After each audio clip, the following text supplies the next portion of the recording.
Good morning friends, मैं Babita Sindhu civilisation के अपने आज उसी कंटिन्यूएशन में थर्ड पार्ट देकर आई हूँ।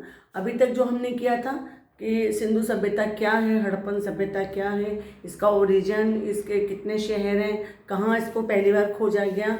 पार्ट 1 आप देख सकते हैं हड़प्पन सिविलाइजेशन पार्ट 1। पार्ट 2 देख सकते हैं हड़प्पन सिविलाइजेशन, जिसमें कौन कौन से नगर थे, कौन कौन सी मूर्तियाँ मिली, कहाँ कहाँ से मूर्तियाँ मिली, क्या इनका धार्मिक जीवन और क्या इनका सांस्कृतिक जीवन था। इस तरह से हमने किया था। Now in continuation of Harappan civilisation I am here. मैं आज पार्ट 3 लेकर आई हूँ। Now please if you want to write then write. पहले मैं क्योंकि हिंदी और इंग्लिश दोनों तरह के मीडियम के स्टूडेंट्स रहते हैं, तो इंग्लिश मीडियम में ये रहता है कि हम बोल दें, नोट्स को आप लिख लें और उसको फिर धीरे धीरे हम हिंदी में उसको समझा दें। तो जो हमारा अब कंटिन्यूएशन में, please if you want to write then write. At some point of time, things started going wrong in the Harappan cities. Decline had set in all Mohenjo-daro by 2200 BCE, and settlement had come to an end by 2000 BCE in some places. The civilization continued till 1800 BCE. Even we saw Mohenjo-daro and Dholavira gave a picture of gradual decline, while at Kalibanga and Banwali, city life ended all of a sudden. हम इसको हड़प्पन सभ्यता को इसका जो decline को है, जबकि धोलावीरा में और में एक ग्रेजुअल डेक्लाइन दिखता है, कालीबंगा बनावली में हमें एकदम से सडन दिखता है, और हड़प्पा और इसको हमें ग्रेजुअल में ज़्यादा दिखता है। इसमें कई तरह के मत हैं, कई तरह की थिंकिंग है, एक एक करके समझते हैं। और डिस्ट्रॉयड बाय आर्यन, तो सबसे पहली थ्योरी आती है कि it is destroyed by Aryan. Aryan लोगों ने इसको इनके ऊपर आक्रमण करा। इसमें कौन कौन लोग हैं, किसने इसको बताया, इसके बारे में बात करते हैं। One of the most popular explanation of the decline of the Harappan civilisation is one of which there is least evidence, that is the idea that the civilization was destroyed by Aryan invaders was first put forward by Ram Prasad Chand in 1926. He later changed his mind and was elaborated on by Mortimer Wheeler in 1947. कि ये सभ्यता आर्यन के आक्रमण से खत्म हुई है, इसको सबसे पहले राम प्रसाद चंद ने बोला था 1926 में, और इसी पर आगे चलते हुए मार्टिमल व्हीलर ने बहुत ज़बरदस्त एक कंक्लूजन दिया कि it was destroyed by Aryans. Wheeler argued that reference in the Rigveda to various kinds of forts, attacks on walled cities and the epithet Purmadra fort destroyed given to the god Indra must have a historical basis and reflect an Aryan vision of the Harappan cities. Here identified a place called Haryupriya in the Rigved with Harappa, and the cemetery edge culture he suggested represented the culture of the Aryan invaders. उसने बड़ा interesting सी एक बात बोली। जो wheeler थे वो इंद्र को, क्योंकि इंद्र को पुरंदर माना गया है, उन्होंने ऋग्वेद से जोड़ा इसको। उनका ऋग्वेद में हर्युप्रिया जो एक जगह है जिसको कि उन्होंने हड़प्पा माना, और उन्होंने कहा कि उसमें इंद्र है जिसे पुरंदर कहा है, जो किलों को तोड़ने वाला है, और इससे उन्होंने इसको जोड़ा कि ये निसंदेह इसे सिंधु सभ्यता के पतन में इसके उसमें आक्रमण आर्य सभ्यता ने इसको खत्म किया। उसमें अपने इसमें मोहनजोदड़ो में एक ही जगह में 13 नरकंकालों और कहीं कहीं 37 कंकालों का उदाहरण दिया है, जबकि वो जो 37 नरकंकाल है बाद में ये पता चला कि खोजे गए कि वो अलग अलग टाइम के हैं। इसी में हम आगे चलते हैं। इसमें कौन कौन बोल रहे हैं? PV Kane in 1955, George Dales in 1964 and BB Lal in 1997 have effectively refuted the Aryan vision theory। वो बिल्कुल ही मना करते हैं तीनों जने। कौन? पीवी काने, जॉर्ज डिल्स और बीबी लाल। वो कहते हैं कि आर्यन विजन इस पर नहीं है। Note the evidence from the Rigved, a religious text of uncertain date, is far from conclusive। क्योंकि एविडेंस नहीं है ना उसका आर्यन का, क्योंकि जो ऋग्वेद है वो एक रिलीजियस टेक्स्ट है, वो एक धार्मिक वो है, उसको हम इसमें नहीं जोड़ सकते कि उसको कंक्लूजन को हम सही माने। There is no evidence of any kind of military assault और conflict at any Harappan site. That 37 groups of the same skeletal remains at Mohenjo-daro do not belong to the same cultural phase and therefore cannot be connected to a single event।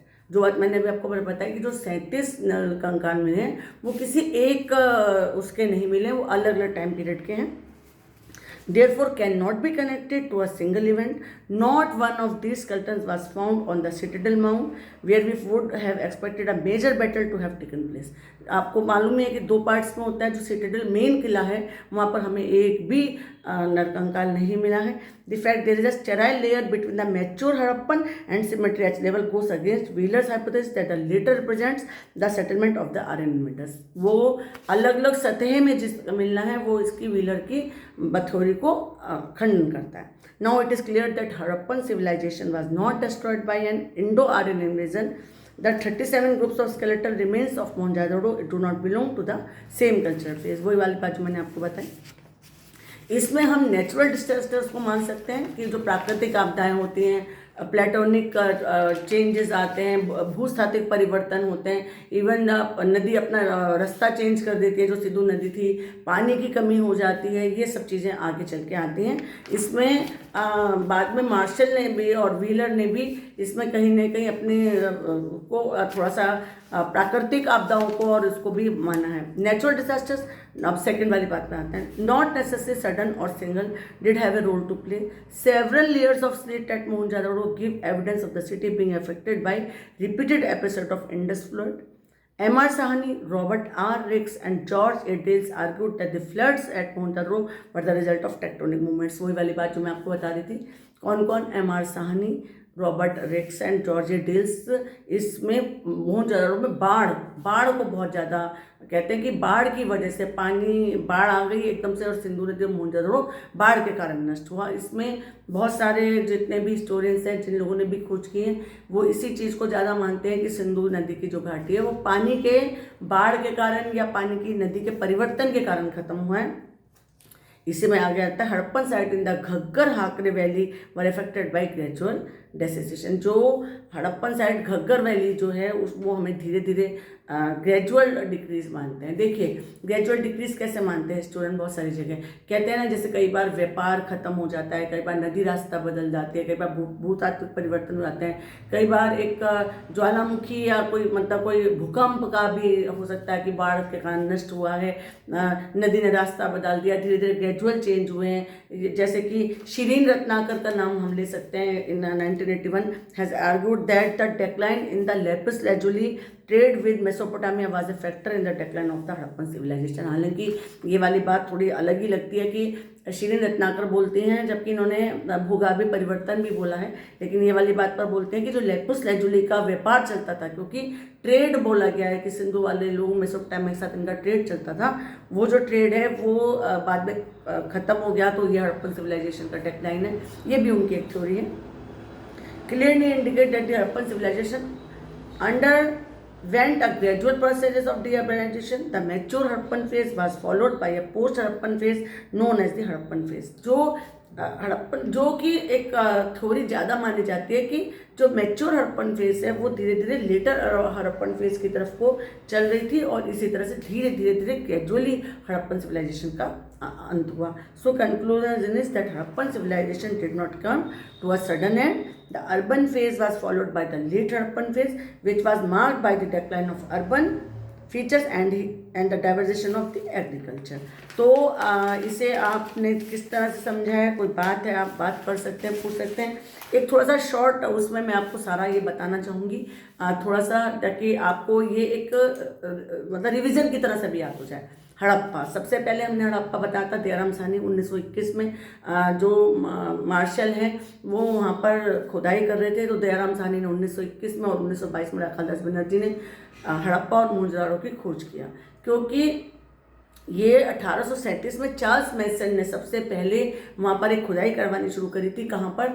जो कि सिंध नदी के किनारे, जो कि इलाका पाकिस्तान में, जिसे हम हड़प्पा मोहनजोदड़ो बोलेंगे, वहाँ पे एक रेल का ठेका दिया गया था, रेल लाइन बिछानी थी, तो चार्ल्स मैसन ने वहाँ पे खुदाई करवानी शुरू करी थी। तो एक अकस्मात ही अनायास एक इतने बड़ी सभ्यता के पता चला कि जो ईंटें वो उठा के ले जा रहे थे जो लोग बाग अपने घरों में, वो ईंटें इतनी पक्की लाल रंग की ईंटें बनी हुई थी कि वो हैरान रह गए कि ऐसी भी एक सभ्यता हो सकती है।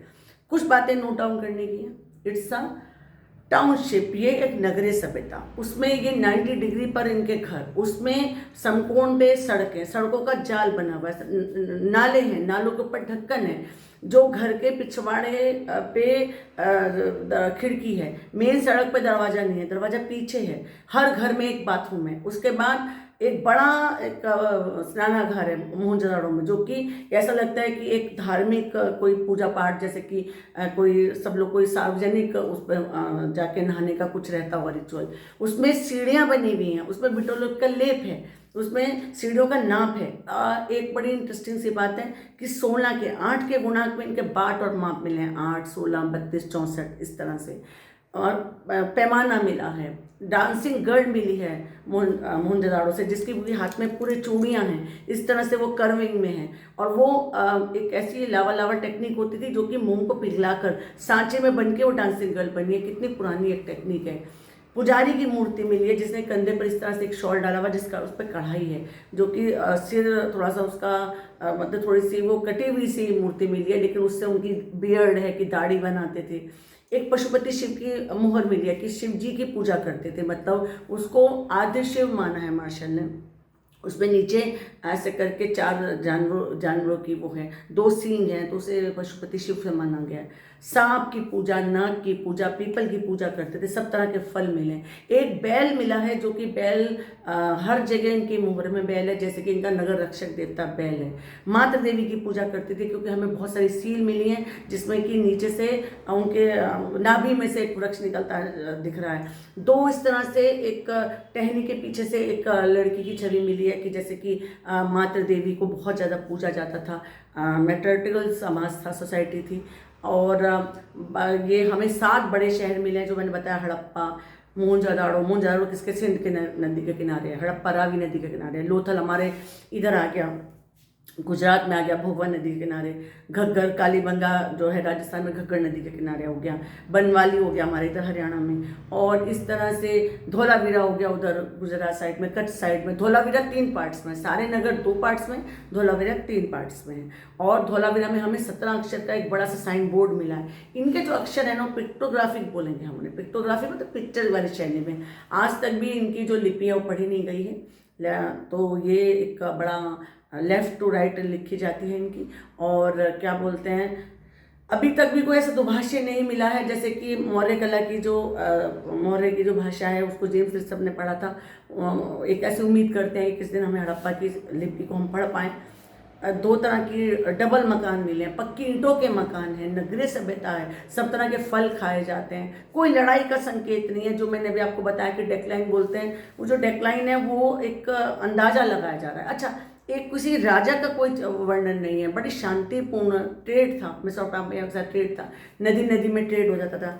और क्योंकि वहाँ पे मेसोपोटामिया में हमारे हड़प्पा की जो इनकी मोहरें, 400 से ज़्यादा की मोहरें मिली हैं, चाकली पत्थर होता है स्टेटलाइट, उसके वो मोहरें मिली हैं। उसमें क्या था कि जो मोहरें वहाँ मिलना ये बताता है कि उनके साथ इनका मेसोपोटामिया नदी घाटी के लोगों के साथ इनका व्यापार चलता था, बड़े शांतिपूर्ण थे, आमोद प्रमोद था, शतरंज के खेल ये जानते थे, चौसा ये जानते थे, और लेडीज़ जूड़ा बनाती हैं, बालों में क्लिप लगाती हैं, लड़ी के हार मिले हैं, सोना मिला है, लोहा नहीं मालूम था इन्हें, जहाँ तक है कि लोहे का ज्ञान है। लोहा आगे चल के हमें वहाँ जाके मिलेगा, हमें महाजनपद वगैरह में मिलेगा, वैदिक उत्तर वैदिक काल में जाके श्याम मयस करके हमें वर्णन मिला, वहाँ जाके लोहा मिलेगा, यहाँ लोहा नहीं है। कांस्य युगीन सभ्यता बोलते हैं, ब्रॉन्ज बोलते हैं, मिलाकर बनाया जाता था, तांबे को और उसको मिलाकर एक कांस्य बनाते थे, है ना। राजस्थान खेतड़ी से ये तांबा मंगवाते थे, और दक्कन से सोना आता था। तो बहुत सारी ये जो सभ्यता है बहुत ही उन्नत सभ्यता थी। आज तक नहीं मालूम कोई इनका राजा पुरोहित, हाँ, श्रमिक आवास मिला है, RS सेकंड का कब्रिस्तान मिला हड़प्पा से, बहुत बड़ा ग्रेट बाथ मोहनजोदड़ो से मिला है। हड़प्पा में भी एक मिला है, अन्नागार मिला है बड़ा। डॉकयार्ड जो कि व्यापार की जो क्या बोलते हैं, लोथल में इस तरह से एक बड़ा सा गेट खोल दिया जाता था, तो सब जहाज अंदर आ जाता था, तो वो पूरा एक मिला है। बनवाली से हमें इनकी एक हल मिला है, और क्या बोलते हैं, मिट्टी गाड़ी, इक्का गाड़ी हड़प्पा से मिली है। तो हमें कालीबंगा से ऊँट की हड्डियाँ मिली हैं बेसिकली। हाँ, घोड़ा नहीं मिला, सुरकोतरा में एक जगह घोड़े का अवशेष है। वो ये भी है कि क्योंकि बाद में यही इलाका इनका वैदिक लोगों का हो गया था, जो आर्य लोग आए हैं वो उसी इलाके से आते हैं, और जब उस इलाके से आते हैं तो रास्ते में वो घोड़ा उन लोग जानते थे, तो घोड़ा रास्ते में कहीं मरा होगा कुछ, तो ले के बीच में 7 लेवों के बीच में घोड़े को मिला है। इसका टाइम पीरियड हम लोग जैसे कि 2750 ईस्वी से 1500 ईस्वी पूर्व इसका मानते हैं, इसका टाइम पीरियड। बाद में उत्तर वैदिक काल आ जाएगा। तो ये जो सभ्यता है सब सिंधु सभ्यता, अब तो जैसे सिंधु सरस्वती कहते हैं, बिल्कुल ऐसे नॉर्थ जम्मू में मांडा से नर्मदा में दायमाबाद तक, सुक्तांगडोर से उधर आलमगीरपुर मेरठ तक का इसका इलाका, जो बीच का इलाका है, बहुत सारे करीब मतलब इतने हैं कि मतलब 2000 के करीब इसके स्थल मिल चुके हैं सिंधु सभ्यता के। और अब हम जैसे सरस्वती, सिंधु सरस्वती क्यों कह रहे हैं, क्योंकि कुछ स्थल सरस्वती नदी के किनारे में भी हैं। उधर पाकिस्तान, सुक्तागंडोर, शर्त हो गई, अफगानिस्तान, ये उधर इलाका चला गया। हमारे इंडिया में भी बहुत सारी साइट्स हैं।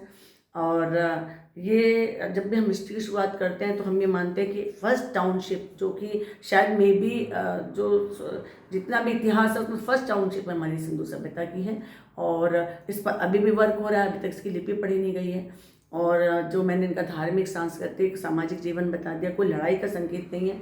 किस तरह से ख़त्म हुई है उसमें ये कि पढ़ते दर अचानक ख़त्म नहीं हुई है, धीरे धीरे ख़त्म हुई है। जैसे कि लेटर सिंधु काल आ गया, पहले ना मैच्योर, पहले शुरू हुई है, फिर मैच्योर हुई है, फिर लेटर हुई है, इसके बाद वैदिक पीरियड आता है। सिर्फ ग्रेजुअल डिक्रीज हम मान सकते हैं, जिस जबकि हालांकि मार्शन, रितिन डेज और व्हीलर और ये सब लोग आर्चन, कोई आक्रमण, कोई कुछ इस तरह से बताता चला है। सो हिस्ट्री में हम सारी थ्योरीज को पढ़ते हैं, इनको भी पढ़ रहे हैं। और जिस तरह से इनके सांस्कृतिक विरासत है, जो आज तक भी हम लोग पीपल की पूजा हम लोग आज करते हैं, सांप की पूजा हमारे यहाँ भी होती है, शिव पशुपति शिवनाथ शिव जी की पूजा हम लोग भी करते हैं। तो ये हमारा सभ्यता आज तक भी संस्कृत में चल रही है।